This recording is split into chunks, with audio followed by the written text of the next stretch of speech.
microphones won't matter. And then, is it okay if I put this on you? All right, excellent. I'm going to put it on you sitting here. Do you tend to look at people? Yes. Yes. All right, I'll put it on this side. There we go. And you'll still want to project a Okay. little, but yeah.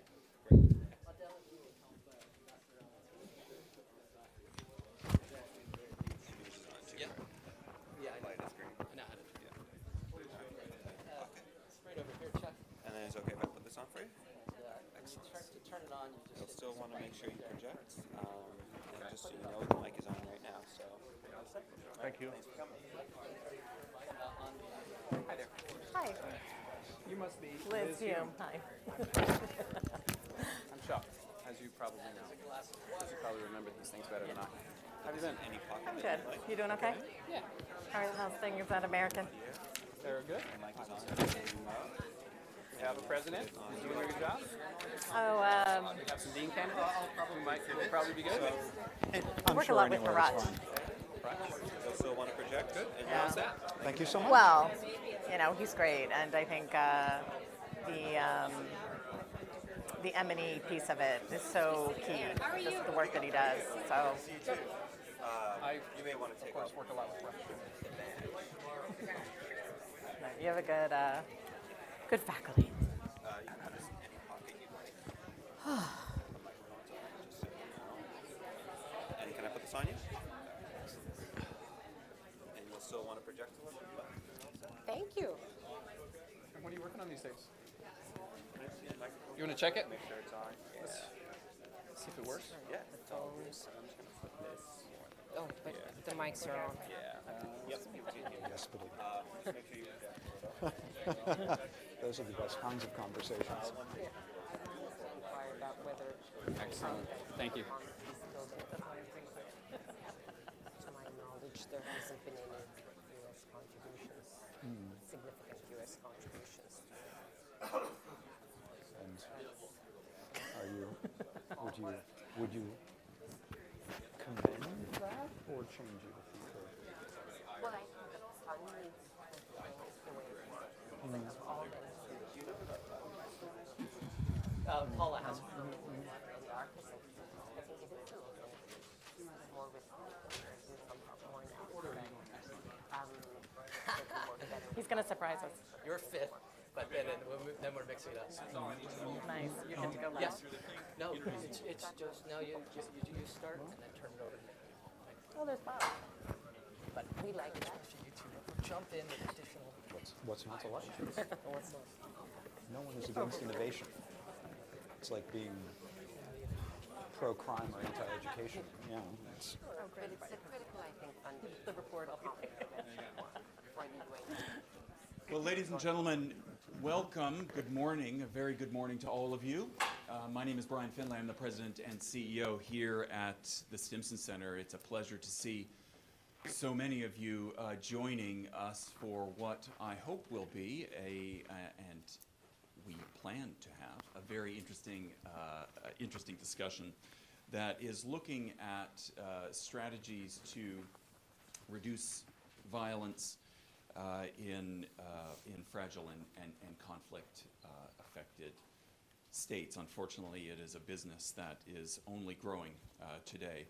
I'm very grateful to our partners in hosting this event, the UN Association, as well as the Alliance for Peacebuilding. You will hear more from both of those organizations a little later here this morning. I'm going to quickly just dispatch with this brief introduction and introduce our Master of Ceremonies, Richard Ponzio, who directs our Just Security program. But before doing so, I just want to also extend a welcome not only to all of our panelists, but a very special welcome, Ambassador Al-Ansari, to you, who has certainly traveled the longest to get here this morning. I understand you only came for this program. There's nothing else happening this week, as I understand it. I like you so much. Until you just it's so flattering to have you travel so far to join us. Stimson has worked on issues of peacekeeping and peacebuilding for over 3 decades, and I'm very pleased to see our dean of the school, Bill Dirks, here. And I'm also very pleased, sitting next to him, to be welcoming back, I think for the very first time in a public forum, Tori Holt, who has completed her government service and has now returned to us here at Stimson. I really commend both of their bodies of work to you. And I think with that, Richard Ponzio, I will turn the dais over to you. Thank you, Brian, and welcome everybody once again to Stimson.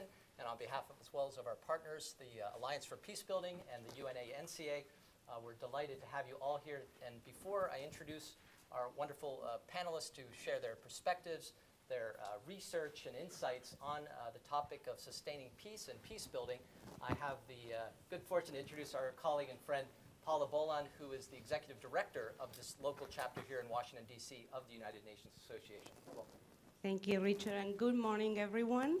Thank you very much for joining today's program, graciously hosted by the Stimson Center, our longtime partner, along with the Alliance for Peacebuilding. It's been a wonderful collaboration, and I want to thank Ambassador Bliss and Dr. Ponzio, who co-chair our Peace and Security Committee for the partnership collaboration and the efforts for sustaining peace, today's topic, which could not be more timely as the General Assembly is getting ready to host high-level meetings in a couple of weeks, peace building and sustaining peace efforts. And there's a growing acknowledgement and understanding that sustaining peace, it needs to be seen as a goal and as a process that would involve governments and national stakeholders. It's a process that needs to be an inclusive one, involving all sectors of society. And that sustaining peace is not only needed when conflicts have arisen or broken, but even more importantly, that more efforts and attention needs to be put in addressing the causes of conflict before conflicts arise. So I'm delighted that we're having this conversation, and I represent one of the largest and most active chapters of the UN Association of the USA, serving over 1,000 members in DC, Northern Virginia, and Maryland. Our mission is a very simple and important one, which is to educate and inspire Americans to build a strong and advocate for a strong US-UN partnership, one that is more needed than ever before. So if you are not a member, get involved, join us, get engaged in the committees. We need active citizen involvement in advancing our mission. So there's a lot of ways that you can get involved through the work of program committees. We also have a year-round educational program through Model UN with middle and high school students. We have lots of opportunities for young professionals. I see many here in the room for leadership and professional development. And we have upcoming career dinners this Saturday. I believe there are a few spots left if you're available and interested. And you can really get involved by making your voice heard. And there's always room for you to do something in your local community and for a global impact. So thank you so much, Richard, and everyone, our distinguished partners and panelists. Thank you. Thank you, Paula. Welcome once again. For today's program, we're fortunate to have with us 5 leading scholars, practitioners, and policymakers for this preview conversation, which is 2 weeks out from the high-level meeting on peacebuilding and sustaining peace at the UN General Assembly in New York. And this will be one of the most important diplomatic gatherings this year on the United Nations agenda. It will focus in particular on strengthening the field-based work of the United Nations in the areas of peace building, partnerships, strategic partnerships with regional organizations such as the African Union, civil society groups, you'll hear quite a bit on that subject today, and the private sector and other actors. And thirdly, the critical area of financing for sustaining peace. So you have already received detailed bios of each of our panelists, but I'll briefly mention that to my right, as you heard, welcome once again, Ambassador Al-Ansari is the director of the International Cooperation Department at his Ministry of Foreign Affairs in Doha. To his right is Yesem Orek, who is the deputy director of the Washington office of the UN Development Program. To her right is Mr. Eric Gaudiosi, who is the acting Deputy Assistant Secretary for International Organization Affairs, where his portfolios include peace operations, the Security Council, and other issues. To my left, I'm very pleased to welcome my friend Liz Hume from the Alliance for Peacebuilding, one of our co-sponsors today. And she is the Senior Director for Strategy and Programs at the Alliance for Peacebuilding.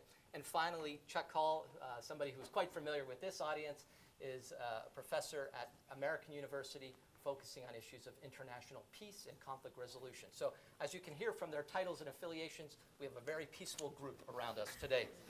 For our format, I'll pose a series of questions to each of our panelists, try to get a conversation going. I've encouraged them to jump in if they have additional points they'd like to make from what they hear from their fellow panelists.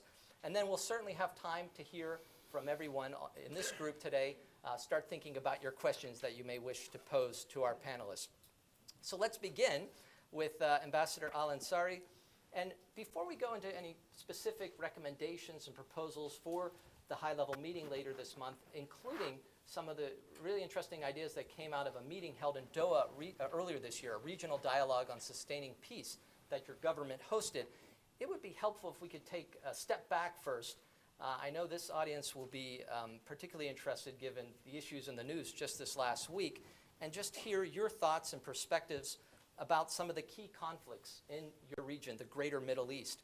And then specifically tying to our themes today, how can the UN do more to address some of the fundamental issues that continue to fan violence and immense suffering across your region? So as you can see, we're starting off with an easy one. Well, thank you very much for giving me the easiest question. But first of all, I'm really glad to be here at Stimson Center.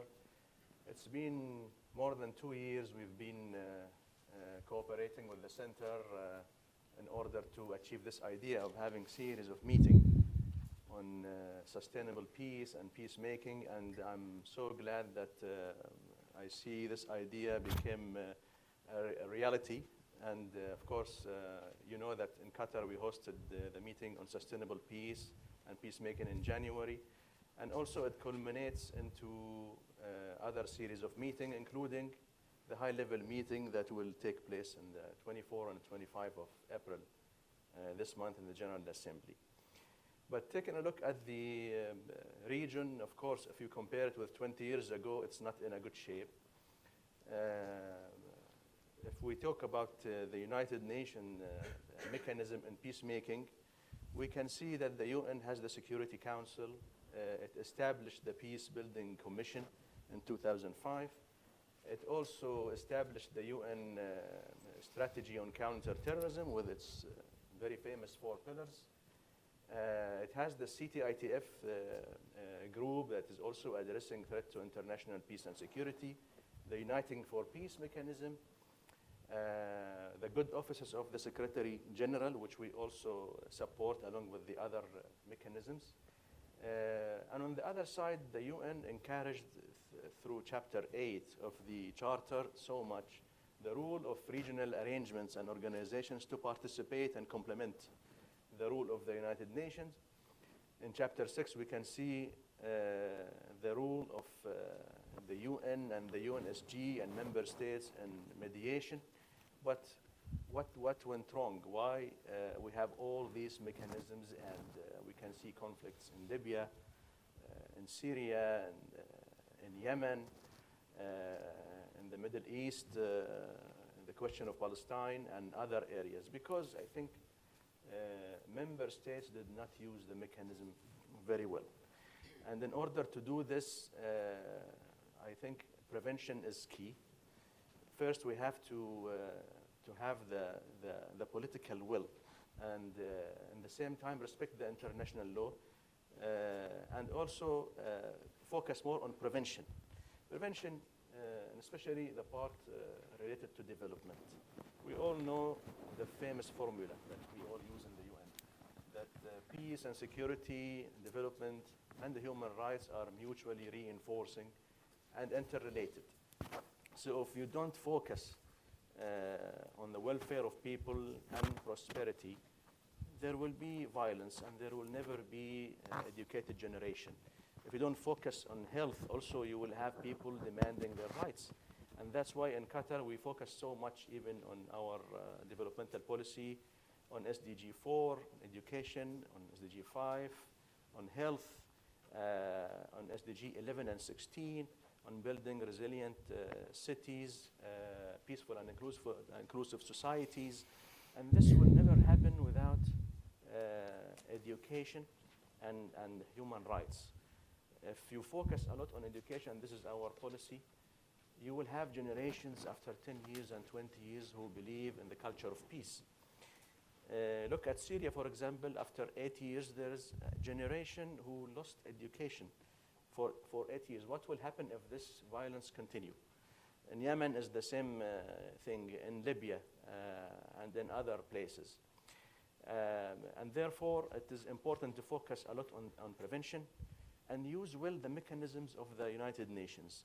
The international community didn't or failed to get the needed consensus to achieve these goals. And that's why we see what is called at the UN protracted conflicts. Conflicts that last for years and years and years. And in Qatar, the leadership in Qatar, our Emir, His Highness, and also our foreign minister and other officials said since 2010 and 2011, when the region started to fall under certain conflicts, that prevention is key. And if we don't contain these conflicts, they will be protracted, they will continue, and then we will see other consequences. We will see radical groups, we will see terrorism, and we will see failure in achieving development and basic services for people. We will see bad economy.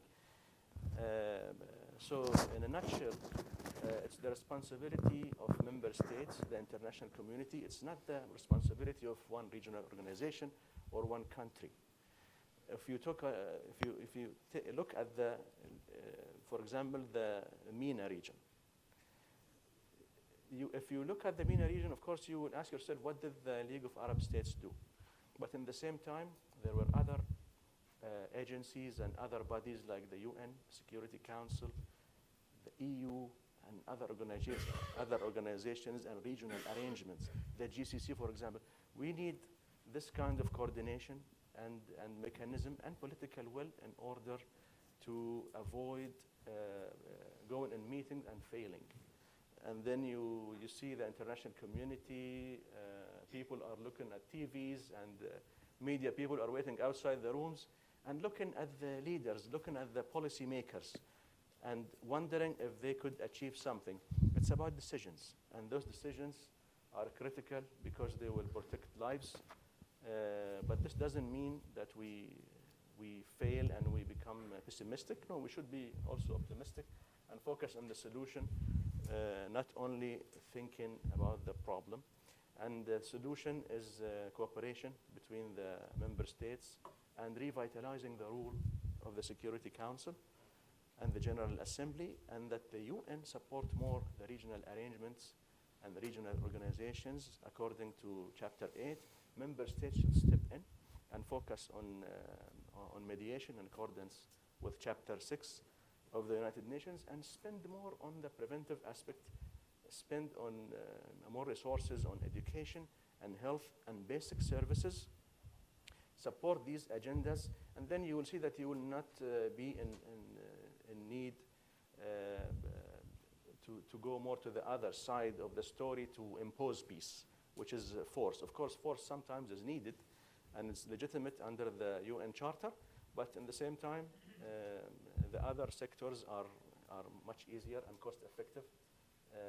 Mediation and prevention and focusing on development to avoid the consequences that we are watching now. What we are facing now are the consequences and not the root causes. Root causes are still there, and also they need to be tackled. Thank you, Ambassador. I'm really glad you highlighted prevention. This seems to be the core concept of what is new about the Sustaining Peace Agenda and how to realize prevention on the ground through the UN's partnership efforts with many other actors, and the linkages to the wider UN agenda. You mentioned the Sustainable Development Goals, the agenda since 2 years ago, and of course the other pillar of the UN, human rights. I think you'll hear that quite a bit in today's discussion. Turning to Liz, you're one of the co-sponsoring organizations of an experts dialogue on the UN Sustaining Peace Agenda that happened a few weeks ago here in Washington, D.C. Some familiar faces here at today's program from that discussion. Could you share what you feel are one or two of the key recommendations you'd like to see deliberated in New York later this month? And maybe perhaps speak to some of the points Ambassador Al-Ansari raised as far as the core conflict drivers and causes of radicalization in his region. Yeah, so AFP and the Experts Committee was thrilled to see the reorganization of the peace and security pillar, the fact that prevention, conflict prevention and sustaining peace is front and center in this reform. As you know, a policy, peace-building conflict wonk, I mean, to say you're thrilled to read a report is an understatement. But it is so important right now, given where we are in the world. We're seeing a 25-year peak in violence. The way we're working is not working. We need a rethink in how we're working. And I think that's where we came at this in this experts committee, really looking at this. And it's not just at the UN. I mean, even within the US government, and I'll talk a little bit about that, I think the international community is realizing we're not working.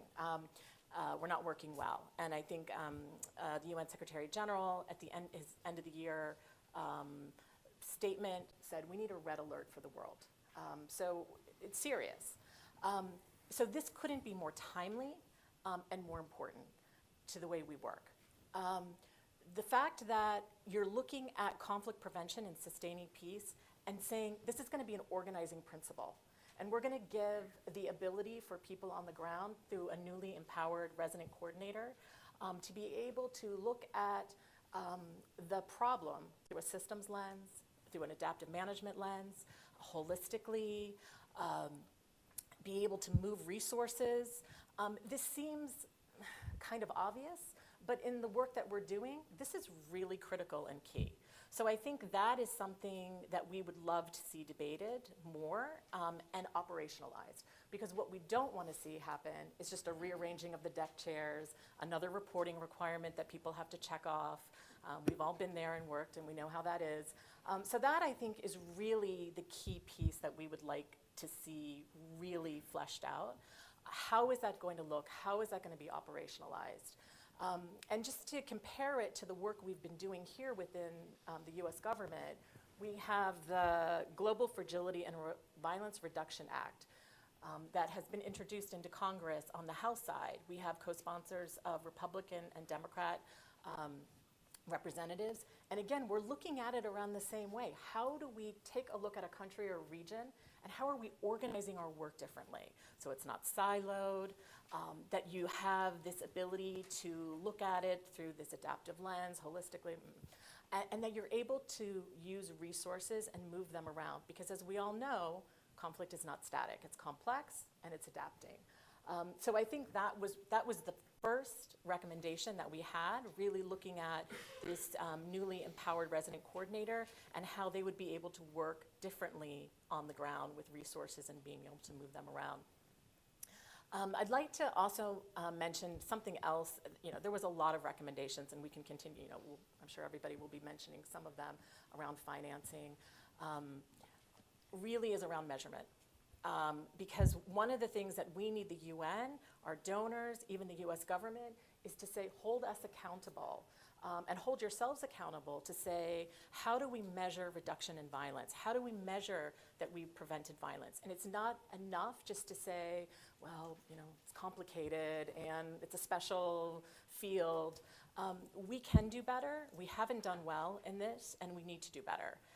And so really holding us accountable around measurements of goals and what you can count. And we do know we can count, but it means we have to do baselines, and we have to get better at monitoring and evaluations, and we have to have indicators that are really focused on outcomes.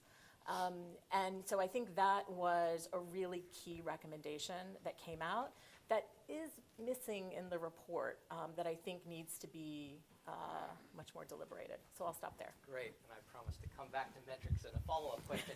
Eric, sustaining peace, it was defined in these important resolutions that kicked off the process leading to the meeting later this month, the General Assembly and Security Council resolutions of 2016. They underscored a variety of communities, the peace and security, of course, but also humanitarian, human rights, development communities, all making a contribution to sustaining peace.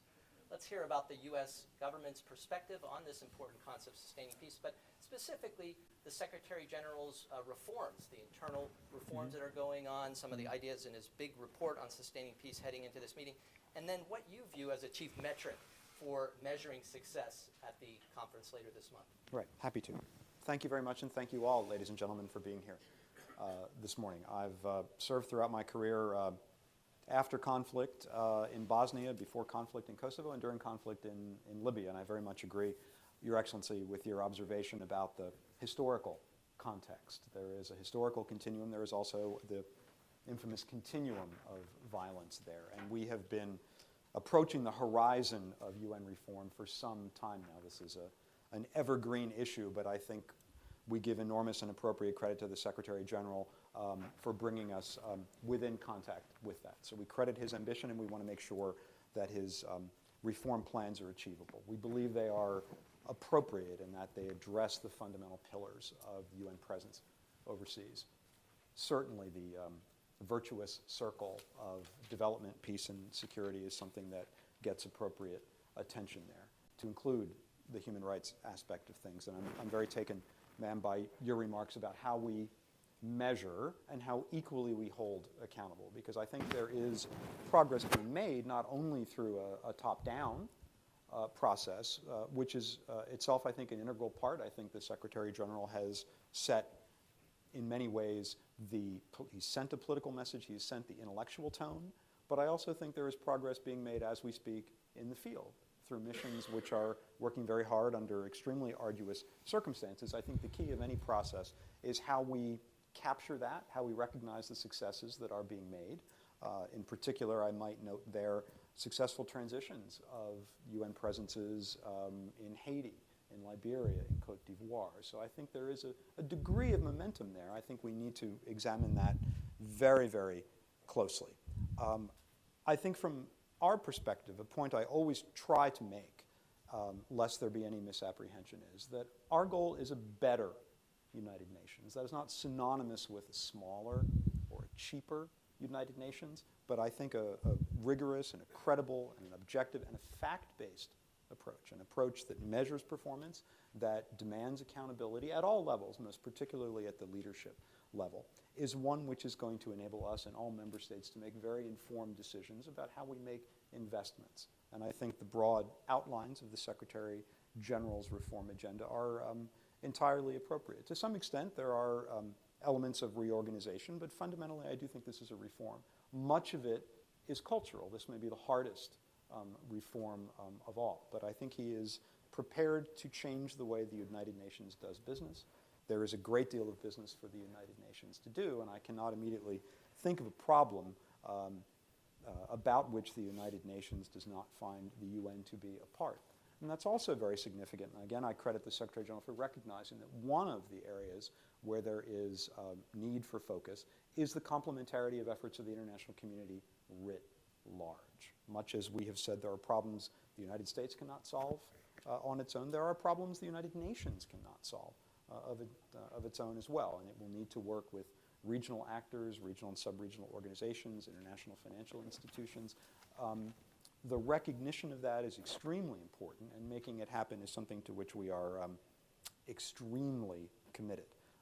In my own experience, I am now old enough to look back to a time when our military struggled with the concept of jointness in its operations, and then the next step of operating with other and civilian agencies. I think we're now seeing that at the macro level, if you will, so there is some precedent there for success. I would also note that we are doing, I think, a great deal in terms of our investments, not only in peacekeeping, which in many ways has gotten the majority of the attention, what our military colleagues refer to as full spectrum dominance, I always use the phrase full spectrum competence. We would like to see that in the United Nations as well, that it should be able to offer expertise in mediation, in the rule of law, in negotiation, in law enforcement. I think with equal competence, with equal nimbleness, to use the Secretary General's favorite word. So we want to make sure, I think, that at the end of this reform process, that all the tools in the toolkit are fit for purpose, that they have received the necessary funding to include in the expertise and the diversity of experience that UN personnel have and develop, so that whatever the question, they are prepared, that they have more than one option available to them. Because I think that though we might hope for a narrower use of these tools, I think events are going to dictate that, and I think they also dictate us to ensure that the UN and member states have a broader understanding of them. Thank you, Eric. And again, I welcome colleagues if they wish to jump in on a point that they've heard, and we'll certainly come back to the specific operational actors doing peacekeeping and peacebuilding on the ground in a further part of our discussion with Eric. But turning then to within the UN system perspective from YESM and UNDP in particular, what is your expectations, hopes for the meeting later this month? And then especially, as has been raised already, the critical issue of sustained and credible financing. I think within the UN system, going through a budget crunch and many different agencies, programs, and funds, this is a critical issue. And it's, of course, raised in these two major reports, Pathways to Peace, which we're going to hear about in a second from Chuck, and the Secretary General's own Sustaining Peace report. Thanks a lot, Richard, and thanks a lot for organizing this very timely meeting as we lead into the high-level panel. Just yesterday, I think there was preparation meetings going on in New York. I wish I had a readout from them so I could brief this distinguished panel here. It's great to be joined here by these colleagues. What do we expect from the high-level panel? First of all, this is really perhaps the first time they have both the Secretary General's report and the Pathways to Peace report together to look and deliberate not only on the financing issue, and like a little bit like my colleague Elizabeth here, reading the report, Secretary General's report, as a development professional, 20 years of development in multiple countries, I was thrilled, excited, and it's not just because I'm a development dork, but because really the way the report presents the continuum, it's reform in a way that we have not seen in many ways. It looks at the partnership of the UN, not only with regional organizations, but also at grassroots levels, working with communities. How do we deliver peace building work through the pillars, but working with grassroots communities, with civil society, with women organizations? So all of these things, to a development wonk and to the man and woman living in Liberia right now who's experiencing anxieties, or Cote d'Ivoire about transition, etc. All of these are thrilling to all of us. So we're really excited to rally behind the Secretary General's reform agenda and the report itself.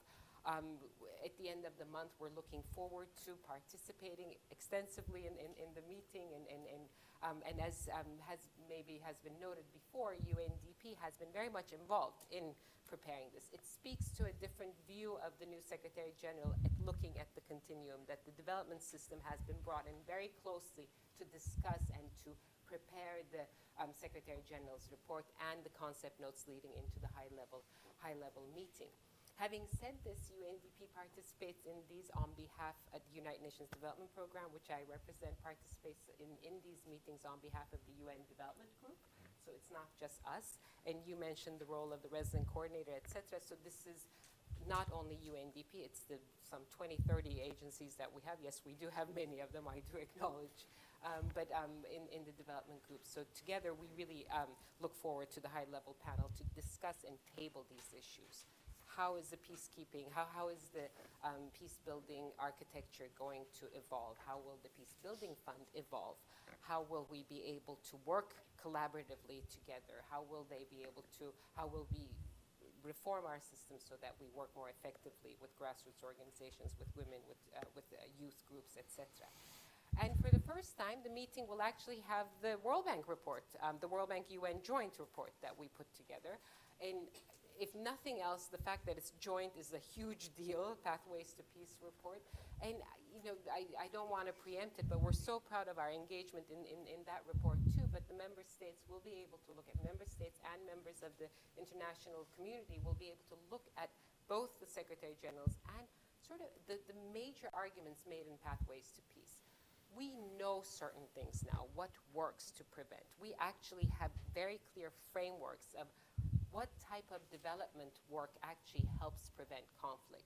We've come a long way in the past few years, and it's thanks to Pathways to Peace work, but it's also a lot of work that we've done. And Ambassador, thank you so much for mentioning issues like preventing violent extremism. We know certain development work addresses rise in increase of violent extremism or vectors that promote people to go join these. We've done some work and they very much speak to one another with the joint World Bank report, some type of development that addresses rule of law issues, justice issues, that addresses grievances of especially young people.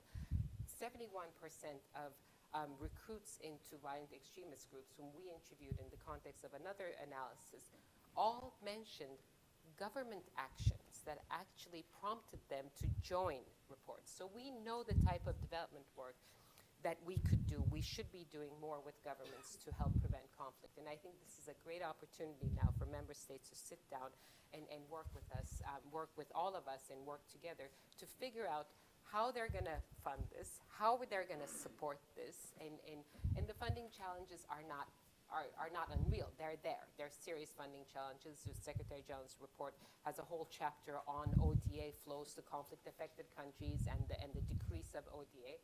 But I also want to posit a sort of different perspective, that the Sustainable Development Goals and how we work in partnership with the private sector, with the IFIs, with the international finance institutions, all of these also make us think outside the funding toolbox to look at broader mechanisms of funding the work that we do in conflict prevention, in rule of law, in justice security sector, in women's empowerment, in youth inclusion, in all of these. And we need to look at the broader capacity that we have. Just one point on results. Of course, being a voluntary funded organization of the UN, the United Nations Development Program, we're very used to the scrutiny of our member states in terms of value for money. And I think we're able to bring to the high-level meeting and to the deliberations that will go further on financing some of the experiences we have in using funds and results monitoring, results orientation. And I think we're already working actually with PBSO and the Peacebuilding Commission on dashboards and results monitoring. So I'll leave it at that and hope to come up with some of these issues later.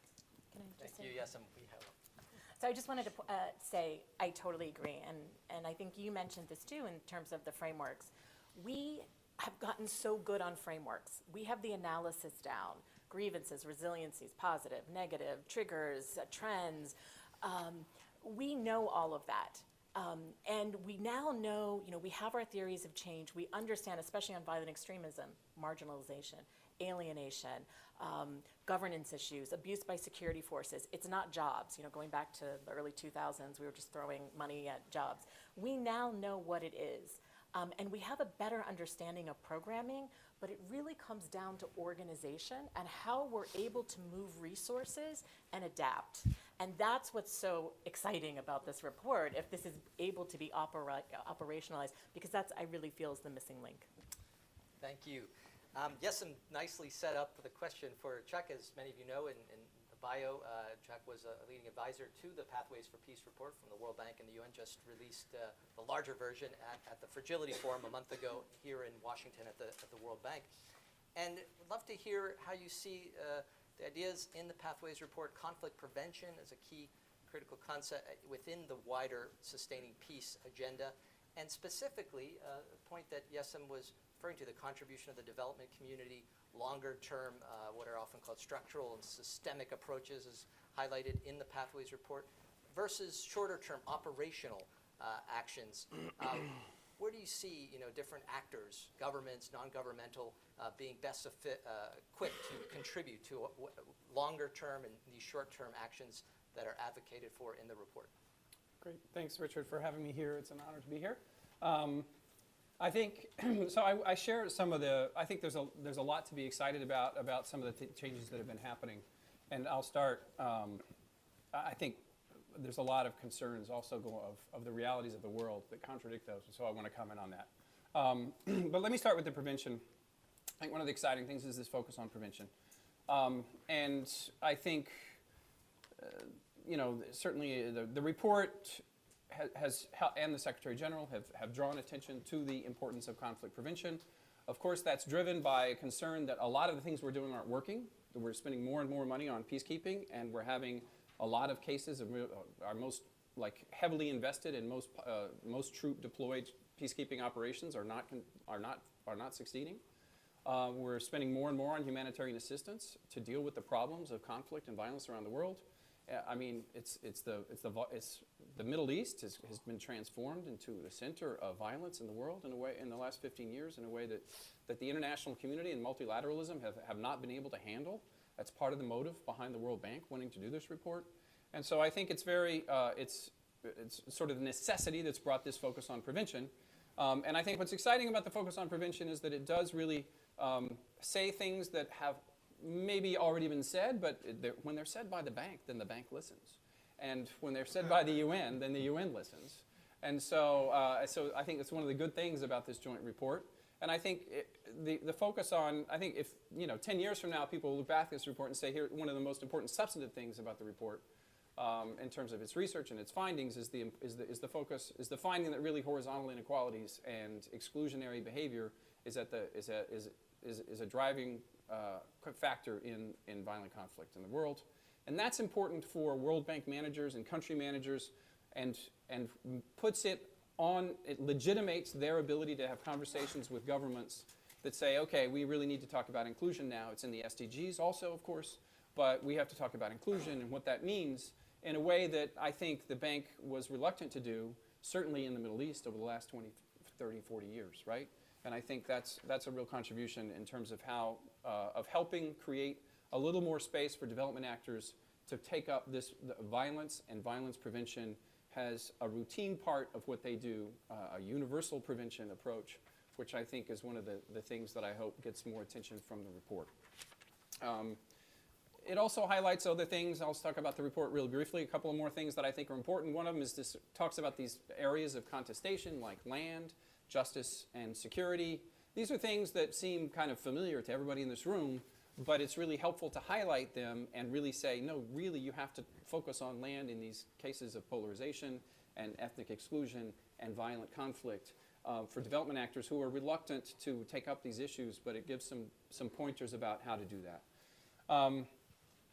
I can talk more about the report later if you'd like, some things that are disappointing about it and positive about it if you'd like.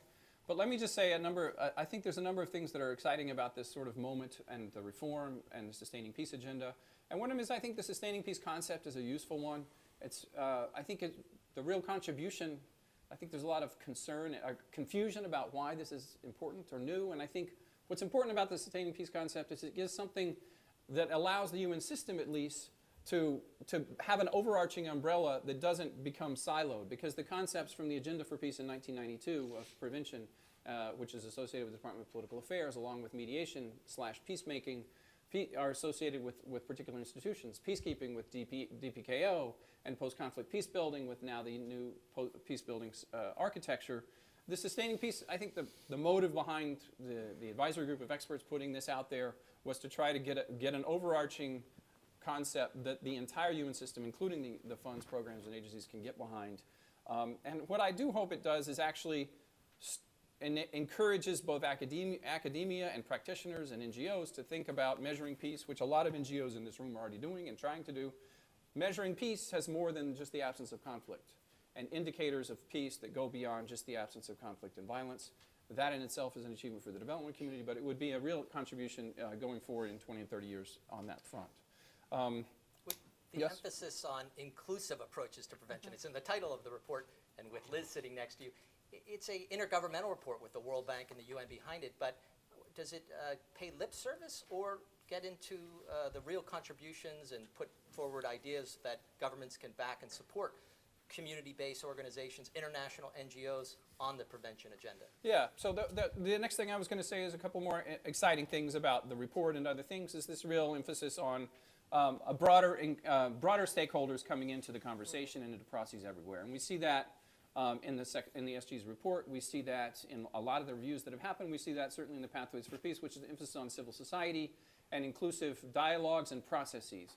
And it's not clear, you know, I was just at an academic conference last week in San Francisco where people are, oh, what does inclusion mean? I said, it's exactly what the next generation of research is going to be about for the next 10 years is actually doing a lot more deep diving into what does inclusion mean. Certainly it means ethnic and identity groups, but it also means different sectors, civil society, et cetera. And I think it also means, and importantly, it also means political opposition groups. And I think that's going to be increasingly important for some reasons that I'll mention shortly. It opens the space for that. It doesn't provide necessarily the mechanisms for that to make sure that that happens. And I think, and that's going to be a real challenge because I think, the last thing I'll say is accountability. Just to echo Eric's comments, I think, you know, there's a huge need for more accountability in the UN system. It's true of on sexual exploitation and abuse. I think we've only scratched the surface as trying to address that problem, and until member states and troop contingents actually take stronger action, it's really still going to be very disappointing. Protection of civilians, we have contingents that do respond and some that don't respond, and until we create much better accountability for the troop contingents to actually do what the mission is, then we're going to continue to see disappointing results on that front. We have to actually, you know, I would like to see a UN when it's attacked someday, there's actually a decisive, unremitting response from the international community when UN troops are attacked. It's just pathetic to me that when UN attacks happen, there's often no response whatsoever. And these are some of the things that are in the General Dos Santos Cruz report that I think are really important to take up and look at. Some of that, the tone of that is a little aggressive. Some of that's not universal. I disagree with the sort of every peacekeeping operation should be set for aggression, but I certainly think it's about time that accountability for UN performance, particularly in the peace operations area, gets stepped up. I won't go any farther beyond saying I think some of the most interesting ones are the development reforms that are in the development reform proposal of the SG, particularly the role of the resident coordinator. But I mean, there's some real problems here, and that is the entire reform. And it took place in a context of no resource increase for the Secretariat. So we have a little bit of you know, moving the deck chairs around on a ship that is not sailing well. And I think, you know, and I think that's, you know, there's some real resource requirements for all of these changes that the member states have to take up. That's one thing. And it's certainly true of the RCs. The RCs are going to need more money than they're going to get out of this deal and in order to make effective their coordinating role, the resident coordinators.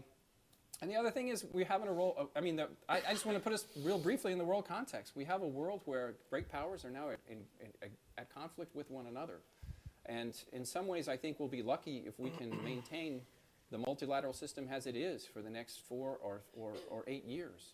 And I think focusing on that actually and the normative undergirding that the UN has provided is something that we need to focus on. And even as we see all these wonderful reforms that go in the direction of greater participation and inclusion and democratizing what we're doing, we have member states that are acting in quite the opposite direction. And that also means authoritarianism and sovereigntism that are really rising both in the north and in the south.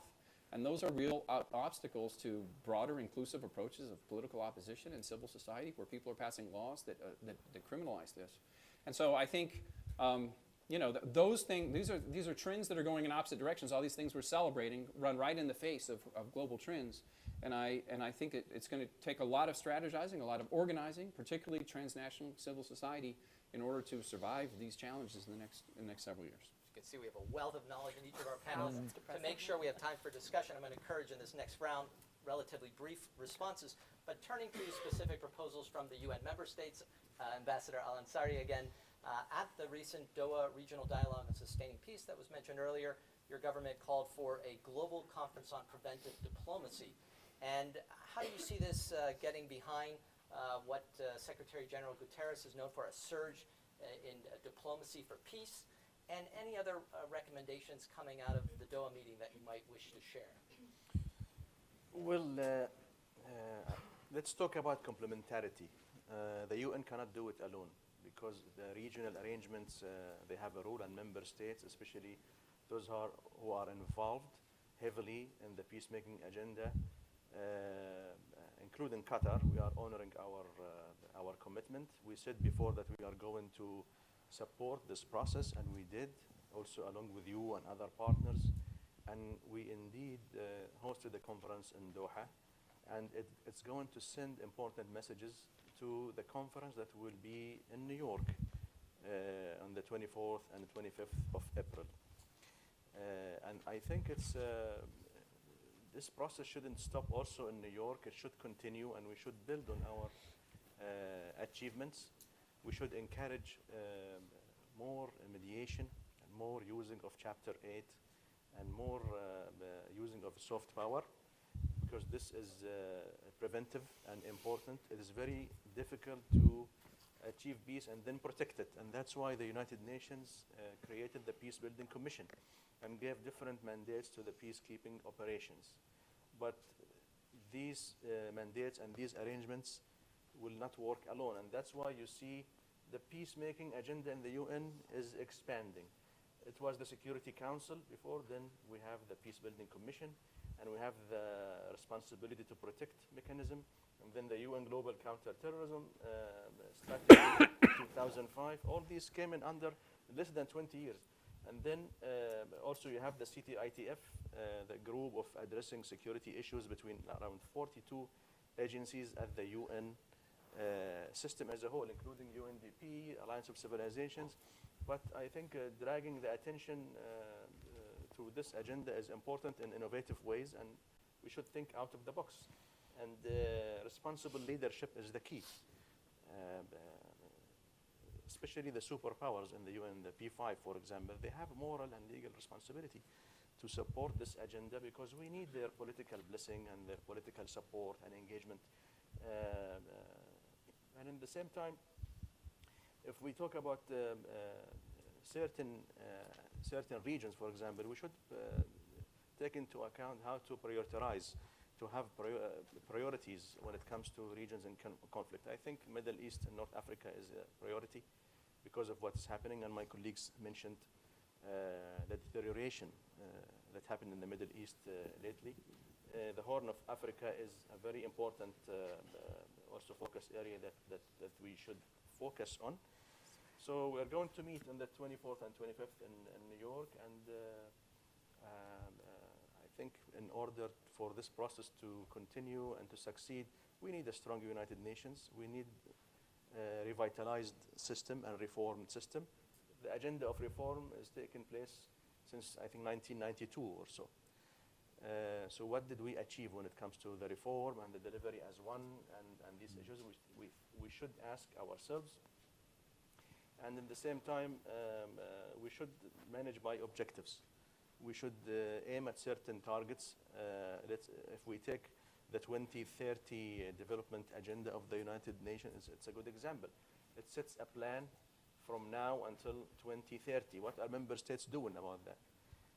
I think in Qatar, for example, we have a national vision, and this national vision established certain strategies for 5 and 6 years. We just launched the second phase. The second strategy started on the 14th of March, and it's going to continue until 2022.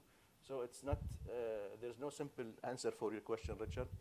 It's many aspects and many mechanisms, and it's not only the meeting that we are going to have that will solve the problems when it comes to peace and security, but I think it sends an important signal that the UN should continue, and we should take into account the situation when it comes to the League of Nations. Why did the League of Nations fail?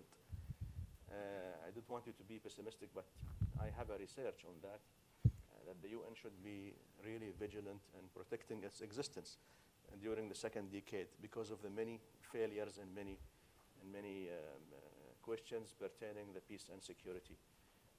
And again, we should be optimistic and discharging our responsibility. We have rules as a member of state, the UN. The civil society, as you mentioned, has a big role. In Qatar, for example, we have established agencies to support the government action when it comes to protecting human rights and achieving education. We have education above all initiative and educate a child. From 10 years until now, we are going to reach a target of 10 million children, especially in Africa. We have Salatik, and Salatik in Arabic is called the bond or connection. And from 2008 until now, we are going to achieve 1 million jobs for young people and in the Middle East and North Africa region. Why? Because these agencies, they are able to implement. The government maybe has the money and has the political will, but you need institutions to implement and work with the member states and with the United Nations. So I think it's sophisticated, but we need these kind of meetings in order to get the best practices and build on the achievements. And even after we go home, after this session, I invite you to use a summary of this meeting.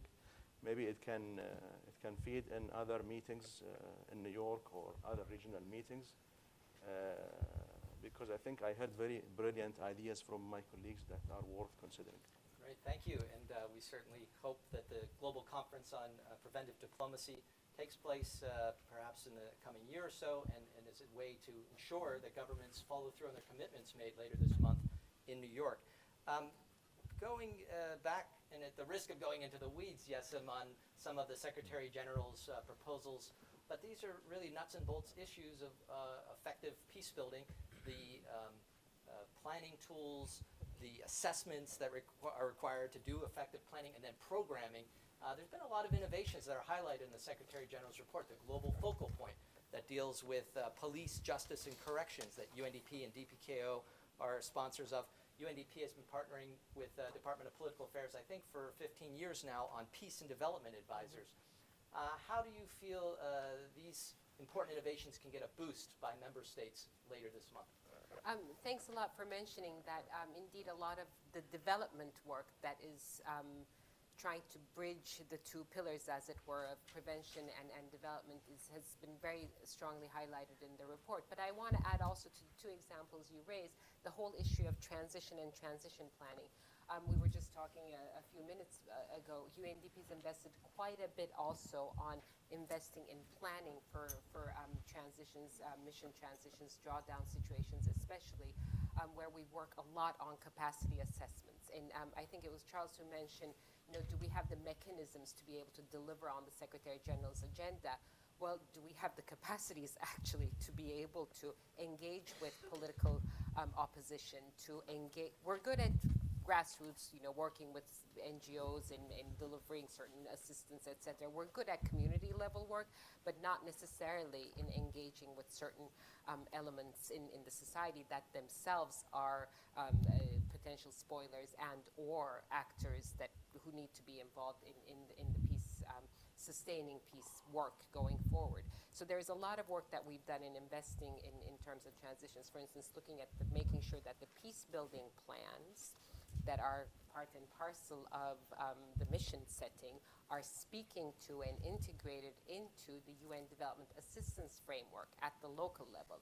And as both Charles and Elizabeth mentioned, these require a strong UN resident coordinator who can take the peace building bit and make sure that all UN agencies are building, those who don't have the experience of prevention work, especially are building the elements of the peace building plan into their development work going forward. And this is not without its challenges. It does require a culture change.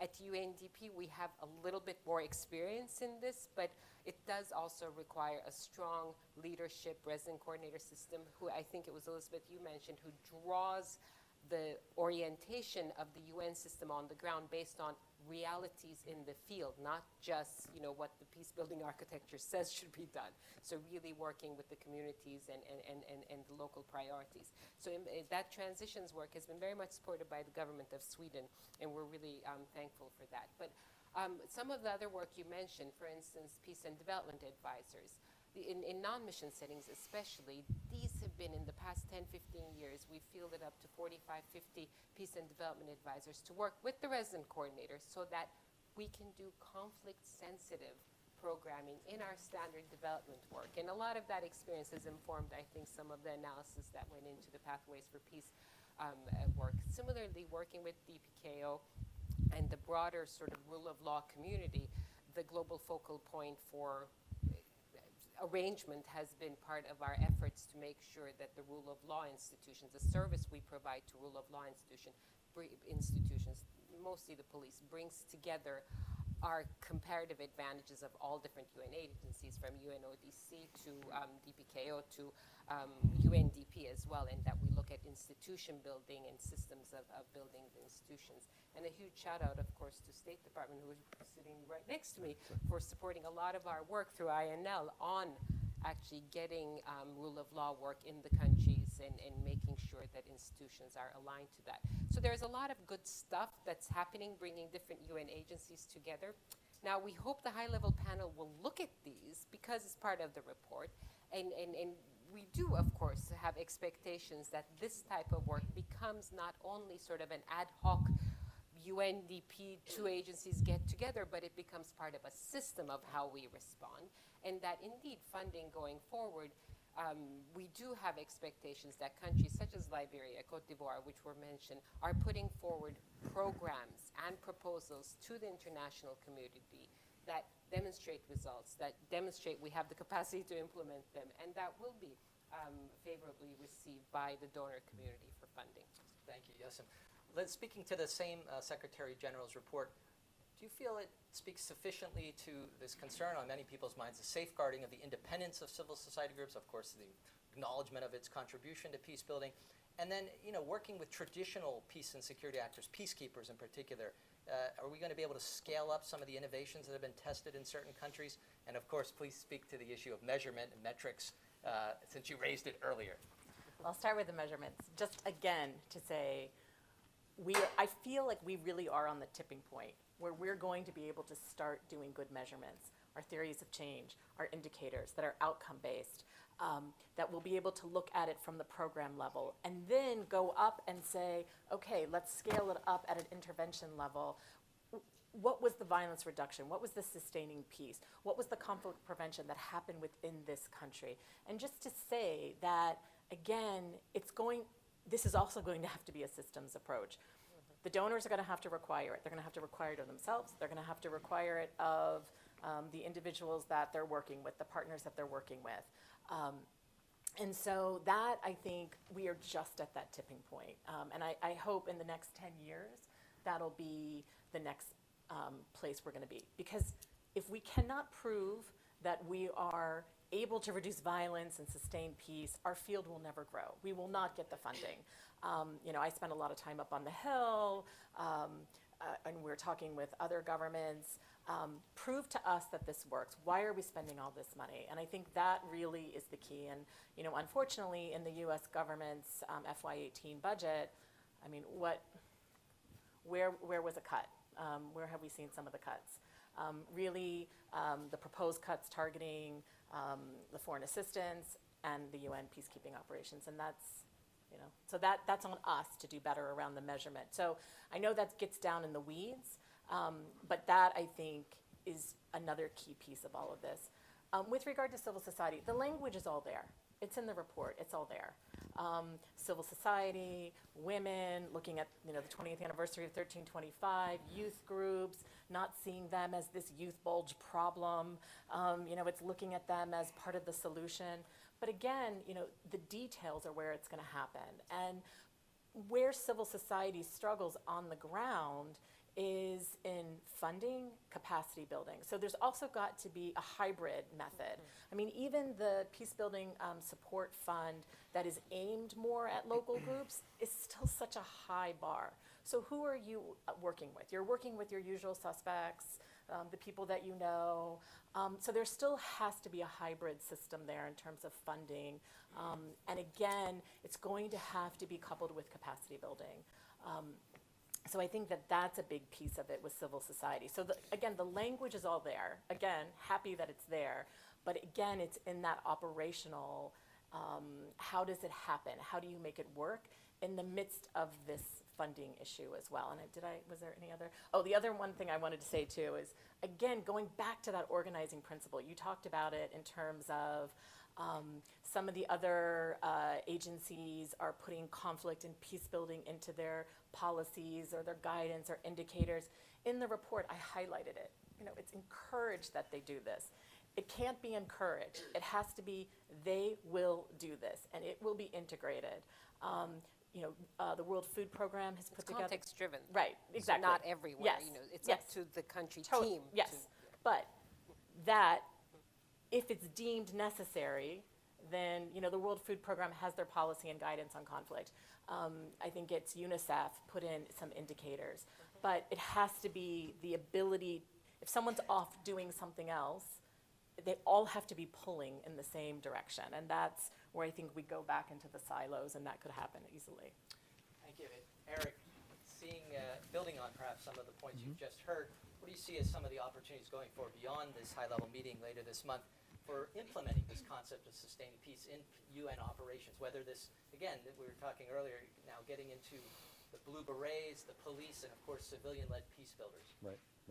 Thank you. And thank you for a shout out to the department that was not only huge, it was unprecedented. So, and I want to say I absolutely agree. In terms of measurability, I don't think we can apply the infamous pornographic standard of, we know success when we see it. Right. We really have to be able to somehow capture value as accurately as others are going to capture cost. So we need to demonstrate that trajectory. I would suggest in this instance that time is not on our side, most particularly because of the international climate you mentioned, but the calendar actually might be, in that the United Nations deals with very, very random events, but it does try to routinize them, and we have seized on the regular renewal of the mandates of the various peacekeeping operations around the world, not as business as usual, but as an opportunity and indeed as an obligation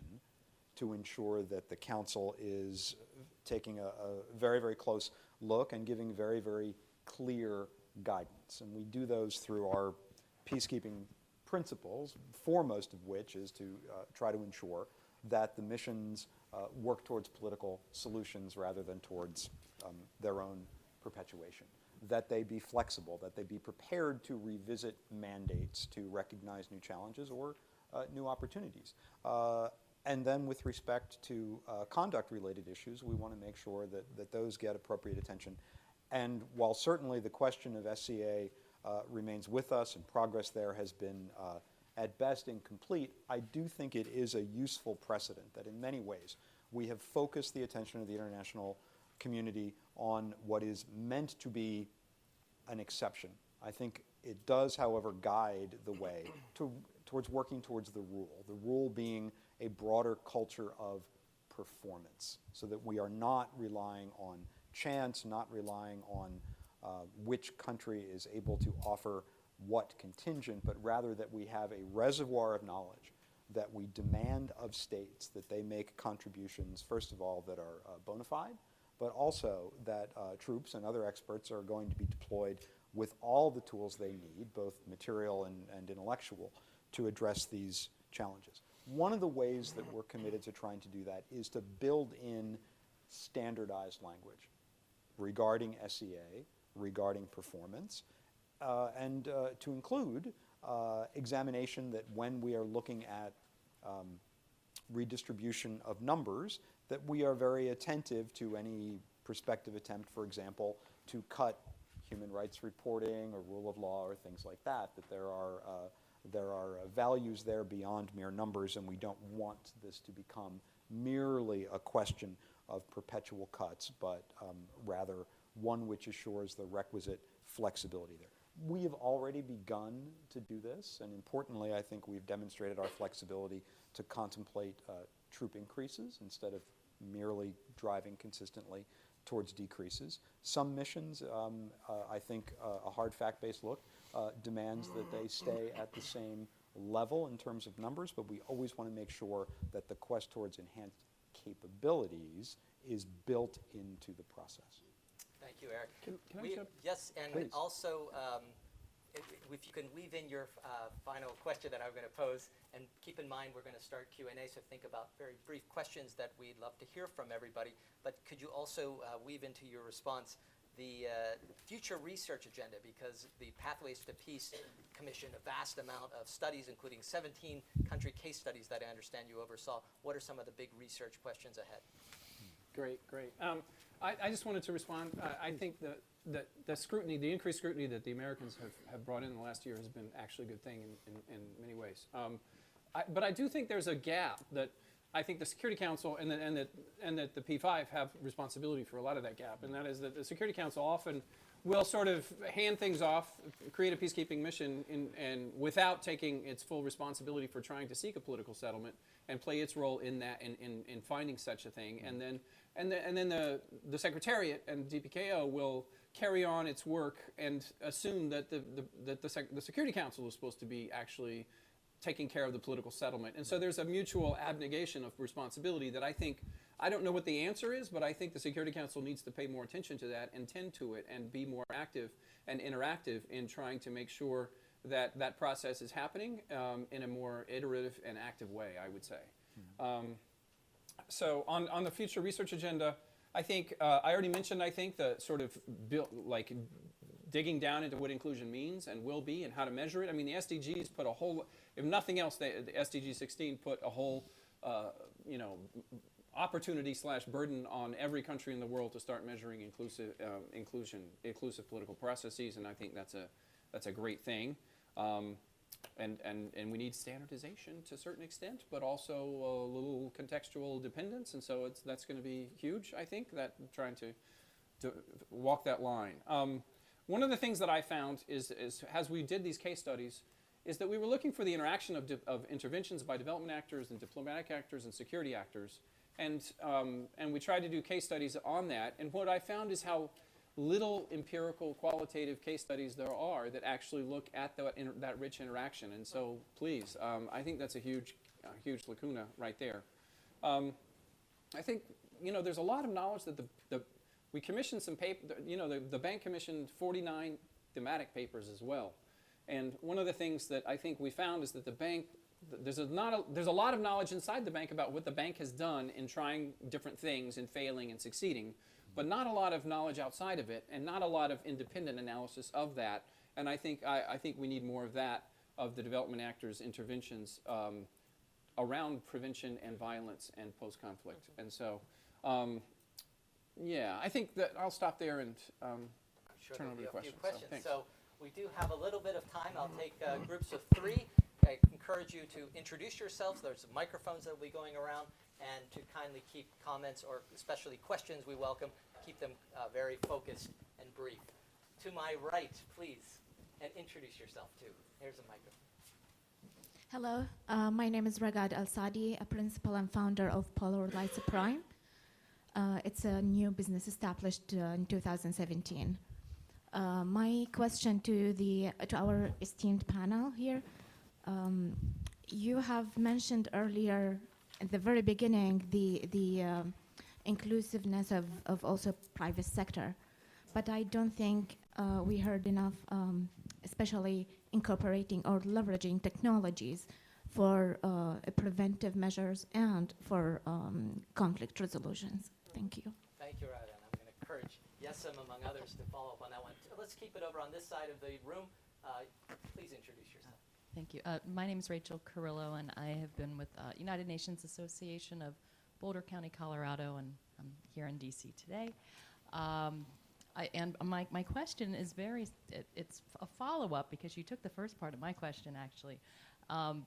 But within the private sector and the new technologies in helping measure peace, what specifically, what ways do you envision they'll be able to help make data our diplomat, i.e. measure the inclusion and measure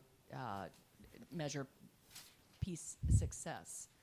And that encapsulates my question. Thank you. Big data is another topical issue in the news today. And one final question from Mike, please. And then we'll come back and do another round. Thank you very much, Richard. Mike Chajits. I teach in the Peace Operations program at George Mason University. And my question really is for you, Liz, but I think others may want to make observations. And I should note that I thank the Alliance for Peacebuilding for publishing a couple works that I did recently on criminalized power structures as the predominant threat of obstruction in peace operations, but it also, I think, applies to conflict prevention. So Chuck really brought up my primary concern in terms of conflict prevention, that the member states of the UN, the way you phrased it, are moving in the wrong direction, away from inclusion and participation. So the question is, in terms of your baseline assessment, is there a way, or do you intend, or for this purpose of sustaining peace, to evaluate whether the government is part of the problem or part of the solution? And in terms of the agenda for research, do we have any practice that tells us how to transform such regimes? And finally, and maybe this is a suggestion on how we can do this, but will the metrics that are developed actually emphasize not just capacity for the police or security sector or whatever, but are they held accountable? And this is more than rule of law, it's civil society, media, et cetera. Great, and we'll hear from any of the panelists who wish to respond. I just encourage you to keep your responses quite brief. Please, Liz, please. Mike's question. So you raise a really good point. And this, I think, is really difficult for the UN because I was working in Ethiopia. They passed one of the toughest civil society laws. And how does the UN go to their own member states and call them out on that? Because this is a huge problem. So I think that's one of the big issues. And holding accountable, but it's hard to hold Ethiopia accountable at the same time that they're in Somalia working on violent extremism. So it is so, this is a complex issue that we're not gonna solve today. But on the piece, I think when you were talking about the authoritarian, what was the second part of your question? Do we have any best practices in how to transform? Yes, okay, thank you. We have a nonviolent action working group with USIP. And I have to say, talk about timely research and work in terms of where countries are able to reform through nonviolent action, as opposed to when there has been violence. And I would argue that this, I was telling Maria Stefan from USIP yesterday, such timely work needs to get out there, needs to be involved in our policy work. We were talking about Nepal case study, and I was with USAID at the time, and I was funding a program on a peace secretariat and working with the political parties. And there was civil resistance and violent action there, but we had no programming there on that level. And that was really a big impact on Nepal. So that, I think, is a wealth of area that needs to be explored and integrated. The role of private sector and technology and peace building, but first a follow on to that point. I fully agree, that was excellent. I just want to say that I think who's going to put pressure on these governments in a time of this? And I think nonviolence is going to be increasingly a tactic that's used, but there's going to be repression. There's, fake news is going to be used against to justify repression. I think transnational civil society, I started out in the human rights world and now I'm back. I think really human rights is maintaining our human rights norms is going to be vital for our ability to do work in peace and peace building, because we have to have protection of free speech and media and coverage and of organization and of nonviolence, and I think that's got to come from transnational civil society. It's going to be difficult for the UN to do that, much as we would like it to do. We saw the difficulty of even having an independent investigative commission yesterday. Exactly. Yes, private sector and big data. Thank you. I'm not so much, I don't know about the big data, I'll try, but private sector, it's not easy in conflict prevention in fragile settings. For sure, we have a lot of challenges, but I think the way the peace building architecture proposals are panning out is that a lot more flexibility is a little bit following what USAID is trying to do too, a lot more flexibilities in engaging, partnering with the private sector. There are many issues from de-risking investments, using blended finance, et cetera, that are on the table, that are also sitting with the UN development system reform, making it possible for agencies like mine to have far more partnerships with the private sector. But then there are areas that are highlighted very much also in the Pathways to Peace on these the arenas or areas of contestation. And these are areas where UNDP works in quite a bit. Land, access to water, extractives, climate change-induced stresses. And this is actually an area where we are already working a lot with the private sector through the Global Environment Fund, with EBRD, EIB, with the European Investment Bank, European Bank for Reconstruction. So there's a lot of experience where we physically work with and I personally did some of this in the Balkans, with a cement factory to make sure that their practices, one, are not polluting, but are also dealing with community ethnic tension issues and addressing them in their employment policies and how they use the resources, quarries, extractives, etc. So there's a lot of examples. Other points, please, Erin. I might also note, specific to the questions of what does the international community do when confronted by governments which are themselves obstructing UN missions in the field. I think we have seen, of necessity, a gravitation of the position of the Security Council towards the use of other measures, more specifically sanctions, where we have begun now to see much more explicit language regarding prospective use of such measures if certain benchmarks are not met. And this is an instance where I think there is ample room for complementary diplomatic approaches by member states, and we've been very active in this regard. On that point, just Very one brief, please. follow-on. And it's not only in peacekeeping settings that this is important. It's also in the development. Even in countries where you think it's democratic, nothing beats a combination of technical development work done by people like myself and UNDP, married by member states' political interests in a program. And here I look at our P5, of course, when big donors and member states come in and say, we really appreciate municipal reform in Eastern Europe because it's helping ethnic tension, great. That really is wind in our sails. Ambassador Al-Ansari.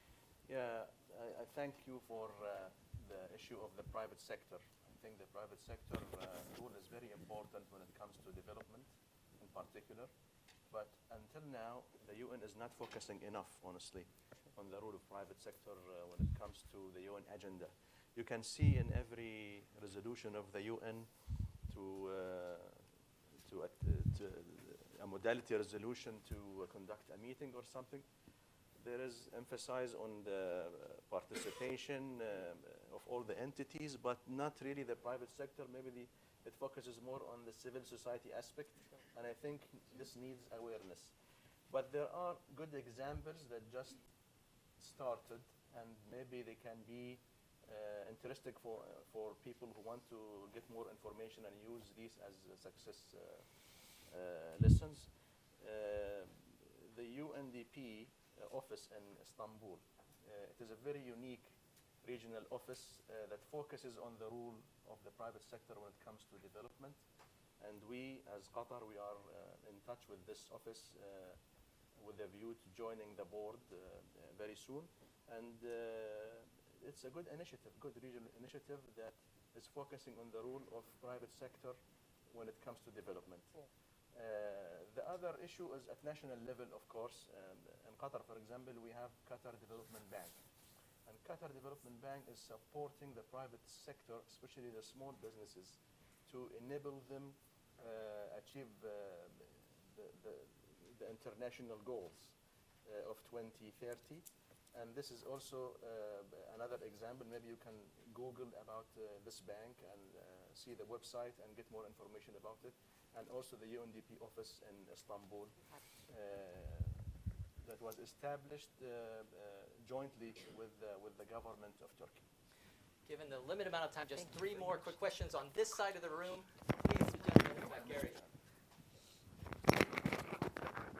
Thank you. Gary Malante from CIPRI. I completely agree about the empowered RCs. I think that's a fantastic recommendation. They're going to be vital to be able to move one vision, one plan, align all of this cooperation, everything we need to be able to make sustaining peace work. The question really, to avoid just the words and the rearranging deck chairs, which we heard a couple times, is how many of those people, the empowered RCs, the country directors and country managers, the senior political advisors, are coming to New York? Are they making the pilgrimage in a couple weeks? Or how are they being included in this reform process to say this is what we need and this is how this will get accomplished? Because they're the ones that are going to be the pilots that are going to show how this works. Tori, please, in the front. Thanks very much. Certainly sustaining peace and conflict prevention are attractive to all, but I'd ask the panel, but maybe Eric, to you. The Security Council recently had a session with the Secretary General. He declared no more Christmas trees. We're going to shrink mandates, not expand them. And in my memory, the best case of the peacekeeping missions working with the country team was in Liberia, because the council actually put in, as that mission wound down, please come up with a peacebuilding plan, which hopefully opens some doors. So the ambition you're describing, are you expecting the council will put such language in future mandates? Or do you think this will be driven by the RC process and country teams? And just candidly, country teams seem to come in with humanitarian goals and development goals. And conflict prevention was not necessarily the first thing that they came in knowing how to do. Likewise, the Security Council comes in with a political strategy, an ambition for protection of civilians, and hopefully kicks off rule of law. So someone's got to take a lead on conflict prevention, but I'm just not sure where that's going to come from. And a final question in the back, please, Jeff. Jeff Stacy, Geopolicity. We're one of the on-the-ground for-profit implementers of agendas like these in a lot of fragile states. Two very quick questions. One is, there's precious little in this fantastic, remarkable, appropriately radical report that deals with some key minutiae of actually doing conflict prevention, building prevention local capacity. Now, it's a report that's a bird's eye sort of thing, appropriately so, but there ought to be at least a couple of paragraphs on doing this on the ground. I just double-checked, I reread the report while you all were making your important points, just to be sure about that.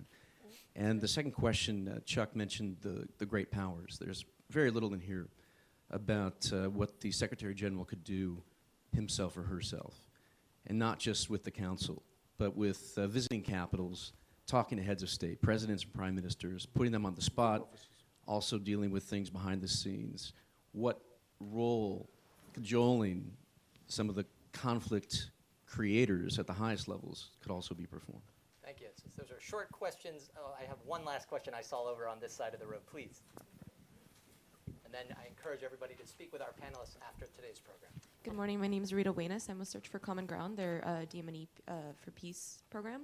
And I was wondering about the topic of monitoring that Ms. Hume, you definitely spoke quite a bit about. And I think that's very important. And they mentioned that a lot at the Fragility Forum as well. And it was brought to my attention by some colleagues that it doesn't seem that there has been enough cultural relativity, I guess, in the process of determining what these indicators should be. So I'm just wondering, what are we doing? Like, and is it enough to look at the cultural context when we're finding indicators that we're supposed to be measuring? Great. Well, there are a range of questions there. I'll encourage folks to, panelists to bring in any final points they wish to raise overall, but please speak to the questions. And I hope speak to the great powers point from our two government representatives. But please choose one or at most two in your brief responses. Why don't we start on this side of the room and move to the right, left to right. Thank you. Chuck. Jeff, in response to your questions, I think the report, it's a World Bank and UN report. The World Bank was looking at this for IDA. IDA is for poor countries. The last thing that the World Bank wants to do is talk about great powers conflicts in this report. So we had quite a bit of discussion about that on the team. And so I'll just say it doesn't get the kind of attention that one might expect. So I've written some other things about this and some things coming out that Brookings is focused on in terms of some things to do, like the things that you mentioned. There's quite a bit there. In terms of what your question about what supporting national capacities for peace building, there's quite a bit of case studies and examples of that in the report that come from the case studies, in fact. And there's some mention of that. Maybe not as much about how to do that, but certainly there's a big imprimatur on support for those national capacities. I think that'll be one of the things that come out, they get a boost out of this report. I'll be interested in other responses on that. I'll stop there. Liz. I was just going to say, Gary, yes. It's going to take maybe a different type of person with different capacities. And so I'd like to hear what the UN has to say about that. Absolutely. You made excellent points.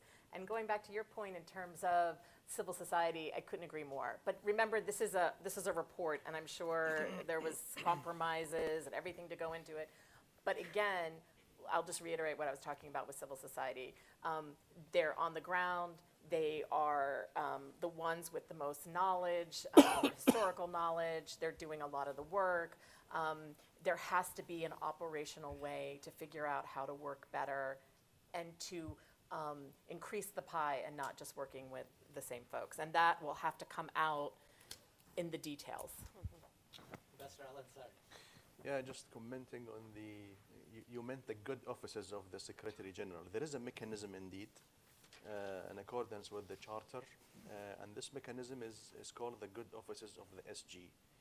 And this good offices mechanism has a trust fund, and countries support it. We, as Qatar, we support this mechanism to enable the SG and his envoys to assume responsibility as a preventive diplomacy to diffuse tensions when there is an imminent threat to international peace and security. But in closing, I want to say a few words on the reason behind this meeting and the reason behind establishing the UN itself. The UN was established in order to spread peace and avoid relapsing again in a world war, like what happened in the World War II. And we cannot afford losing the United Nations, but it needs to really get back its prestige and its effectiveness. And this is upon the member states. So please, I remind myself and you also, students, interns, academics, and professionals, whenever you give advice to the policymakers, please give good advice, because we need this organization to continue. This organization was established after the World War II, and I'm saying this while we are in America, and the idea came from America, from President Roosevelt, and it took years in order to establish the UN and adopt its charter. So let's protect this achievement. Yes, sir. Thank you. Thank you. Now I feel more secure in my seat. On the issue of empowered RCs and the capacities, it's serious. We have a challenge there. And on behalf of UNDP, United Nations Development Program, for sure, doing the UN country team assessments to see how we're going to programmatically prioritize conflict prevention, rule of law work in the work of the country team, in the work plan of the resident coordinator, has not been easy. For one, we've needed capacity to be able to do that. We've had to deploy transition specialists to the countries, recruit and deploy transition specialists to countries where not possible, do it ourselves with our teams on the ground. So it's not that easy, and it itself, even in best case scenarios such as Liberia, you have elections and national priorities change, and then you're like, oh my God, is it the same conflict prevention, rule of law priorities going forward? So the challenge is there. Whether that comes from a top Security Council mandated peace-building plan that needs to happen or not, that question is beyond my pay grade. But what we are trying to do as UNDP is actually, we do have a transition support program funded by the government of Sweden, and we need that capacity so that we can work with Cote d'Ivoire, Liberia, etc. And it's not easy. I'm looking at my UN Foundation colleague here. A congressional staff delegation recently went to those two countries, and we're trying to actually quantify and present the programs that are relevant going forward, and it hasn't been easy. So it's really a challenge. I appreciate the question. Thank you, Yusuf. And Eric, finishing up, hope you can in particular speak to the special responsibility of the P5 on these questions and other great powers. Right. Absolutely. Yesterday of all days was not the hallmark of Security Council unity. I think J.R.R. Tolkien might have called it the day of the three vetoes. And I do think it underscores that in our efforts to move forward simultaneously, we may well be playing defense as well, to try to firewall peacekeeping from other frictions of the day. I note that also yesterday, perhaps a bit below the radar screen, Russia abstained from the renewal of the mandate in Haiti. Russia has never previously had anything to say about that mission, and we're still trying to determine that this was not perhaps a shot over the bow, that we might be finding a situation where other member states, not only the P5, are looking to import problems into what is already a very differential equation. I think that when we look at trimming the Christmas tree, as it were, we are working backwards from existing mandates that are already perhaps overburdened. And we've had some success there with respect to MINUSCO, for example, to remove elements of the mandate that involve the mining industry. I think it is a fair question whether some other missions should be publishing newsletters and maintaining naval flotillas. So in many ways, we are trying to work backwards in order to focus on what the Secretary General calls missions that walk on the two legs of political solutions and protection of civilians. But no, in many ways, the challenges we face are not only in field, they are also in the corridors of the Security Council as well. Thank you once again. Thanks to all of our 5 terrific panelists. A round of applause for them. I'd like to thank all of you for participating, spending your morning with us. Great to see the immense interest in these issues here in Washington and those watching via live stream. Special thanks to our partners, the United Nations Association National Capital Area and Alliance for Peacebuilding. Of course, I'm not going to summarize this immense discussion, but I will say on the fundamental question of will this sustaining peace agenda contribute to a reduction in violence in fragile and conflict-affected states, I think we saw there's no simple, easy answers either in the affirmative or even painting a big, bleak picture that this uptick in violence we've seen in the last few years needs to continue. And I'm so glad, I'll finish on the note noting that Ambassador Al-Ansari reminded us in this 100th anniversary year of the end of the Great War and the failed experiment that was the League of Nations, why, in fact, our countries and international community have invested in the United Nations and its cause for peace. So thanks once again for being with us today, and we welcome you back to Stimson in the future.